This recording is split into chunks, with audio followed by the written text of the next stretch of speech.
Salatullah salamullah ala toha rasulillah. Salatullah salamullah ala yasin habibillah.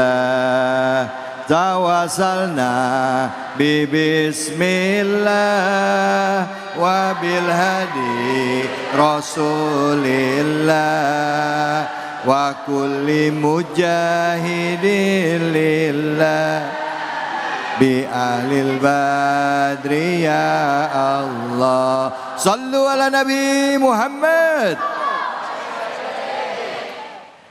Tidak mudah bagi kita jika kita kehilangan orang yang kita sayangi atau kita cintai. Mungkin agak sedikit merasa bisa menerima jika kita kehilangan orang tua kita. Karena kita berpikir sebagai anak memang kita harus siap-siap menghadapi itu. Tapi jarang di antara kita yang siap pada saat kehilangan anak. Ya. Karena kita berpikir bahwa kitalah orang tua yang akan mendahului anak-anak kita. Banyak di antara kita yang tidak kuat mental pada saat anak yang kita harapkan, anak yang kita cintai lebih dahulu meninggalkan kita. Baik itu di usia masih balita, masih bayi, atau anak kita yang sudah dewasa, atau anak kita yang istilahnya sudah masuk usia yang sudah berkeluarga dan sebagainya. Nggak mudah buat orang tua untuk bisa menerima ini. Kita akan coba kaji ya, bagaimana bagi orang tua ya, apa yang harus dihadapi dan apa yang harus dilakukan bagi orang tua yang tidak bisa menerima keadaan pada saat anaknya meninggal dunia. Nah, untuk kesempatan kali ini masih kita mengambil dari surah Al-Baqarah. Ayat yang akan kita kaji adalah ayat di 157 ya, bersama dengan guru kita Kiai Haji Nur Fadilah atau Ustaz Tile. Silakan Ustaz Tile, fadhol. Para pemirsa Cahaya Hati iNews dan segenap jamaah yang insyaallah dimuliakan oleh Allah Subhanahu wa taala. Melanjuti kajian kita tafsir surah Al-Baqarah ayat 157. Sebelumnya kita sudah bahas bahwa Allah berikan kepada kita sesuatu yang pasti akan Allah ambil. Ya Bang? Ya Bang? Iya apa Bang? Kita kan CS. Allah ambil segala sesuatu dari kita berupa musibah yang Allah berikan kepada kita. Termasuk musibah kematian.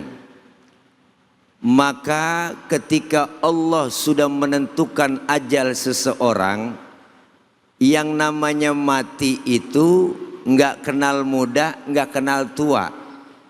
Kadang neneknya seger, cucunya berangkat duluan. Kita nggak tahu tuh. Maka bicara mati itu ibu, kehilangan kita, ibu dengan saya. Kita semua nggak ada yang tahu kapan kita bakal mati. Tapi kita tahu pasti kematian datang buat kita. Al mautu babun wa kullun nasi dakhilu. Kematian itu adalah pintu dan setiap kita akan masuk pintu yang namanya kematian. Apa ibu-ibu, bapak-bapak duluan, saya belakangan. Kita nggak tahu tuh. Allah yang punya urusan. Atau sebaliknya saya yang belakangan, bapak ibu duluan. Kita nggak tahu. Sama aja dong. Atau saya yang duluan nyolatin ibu bapak. Iya. Kita nggak tahu. Dia juga ya. Dia juga. Ada lagi berupa ujian kematian ketika kita punya bayi ya Bu. Baru lahir sudah wafat itu anak, belum akil balik. Alangkah ya Allah sedihnya, meratapnya kita. Yang kita cintai, yang kita sayangi, yang kita idam-idamkan, wafat belum waktunya kita melihat mereka dewasa. Bener Pok? Iya, makanya dulu Sayyidina Umar ketika anaknya wafat masih kecil, itu beliau 3 hari, ibu sedihnya 3 hari. Malah keempat harinya tawa-tawa, girang-girang. Sampai sahabat yang lain bertanya, Umar, lu kenapa?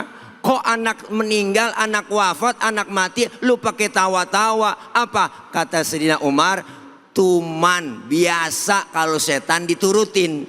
Bu, sedihnya cukup 3 hari. Ini ujian buat kita semua. Maka musibah yang diberikan buat kita ada berupa ujian, ada berupa teguran, ada berupa hukuman.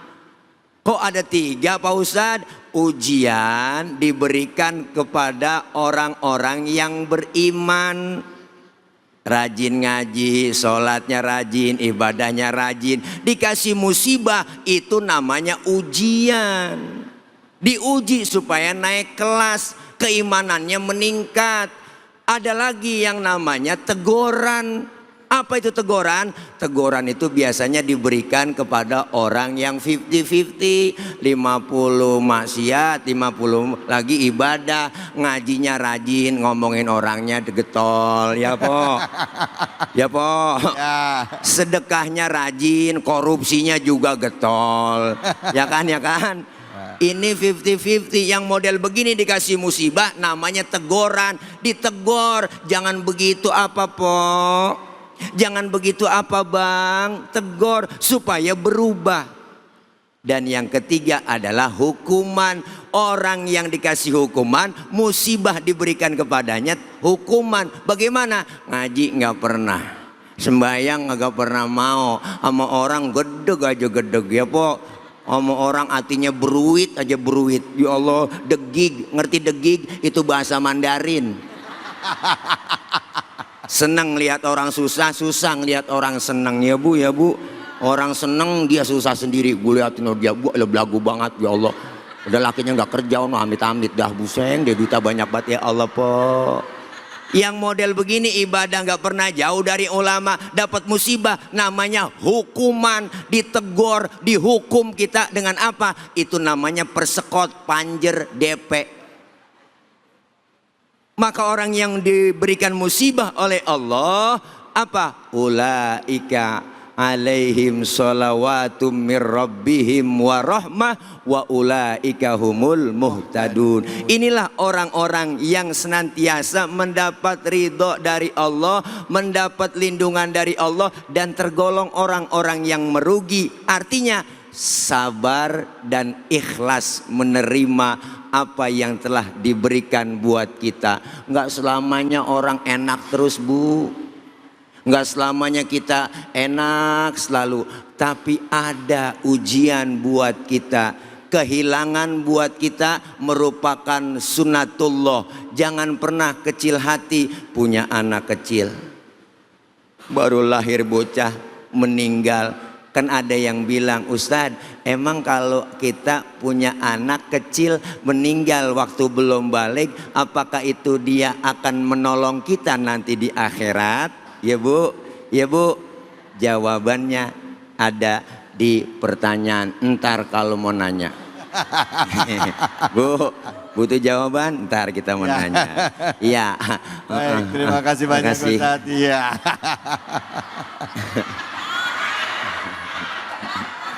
Aduh, Masya Allah. Hai Dede. Bu, Pak. Jadi tadi ada 3, kalau ada orang dapat ujian, kalau orang dapat musibah, kalau dia orangnya beriman namanya ujian. Buat orang yang 50-50, maksiat jalan, ibadah jalan, itu namanya teguran. Buat orang yang benar-benar maksiat aja nggak ada ibadah-ibadahnya namanya DP, down payment, uang muka ya, itu namanya hukuman buat dia ya bu ya. Bu, bu, serius amat ibu-ibu langsung ke bawah. Yang mau nanya siapa, angkat tangannya silakan. Anak-anak mana-mana, ya silakan ibu.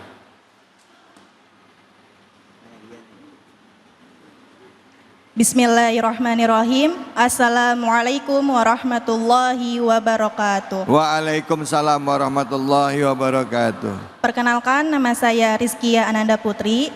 Mohon izin Ustaz, saya ingin bertanya. Baik, pertanyaannya, benarkah orang tua yang kehilangan anaknya di usia kecil atau keguguran akan disambut oleh anaknya di surga kelak? Baik, terima kasih. Wassalamualaikum warahmatullahi wabarakatuh. Waalaikumsalam warahmatullahi wabarakatuh. Jadi kalau ada orang hamil keguguran ya artinya anaknya belum lahir gitu ya. Terus meninggal nanti akan disambut sama anaknya di sorga nanti. Benar nggak sih Ustadz? Silakan Ustadz. Dalilnya kalaupun ada apa? Silakan. Terima kasih dari siapa namanya? Lupa Neng. Putri. Putri. Lagu itu main Putri lagu ya. aja. Masya Allah. Pertanyaannya luar biasa. Ibu dari Teh Putri bertanya, bagaimanakah, apakah kalau kita punya anak kecil wafat sebelum balik itu akan menjadi penolong nanti buat orang tuanya di surga? Ya. Bu, anak adalah amanah. Setiap orang berumah tangga pengen ngarepin punya keturunan, punya anak. Ada yang udah 15 tahun berumah tangga nggak dikasih anak. Ada yang baru nikah sebulan udah beranak. Hai, amit-amit.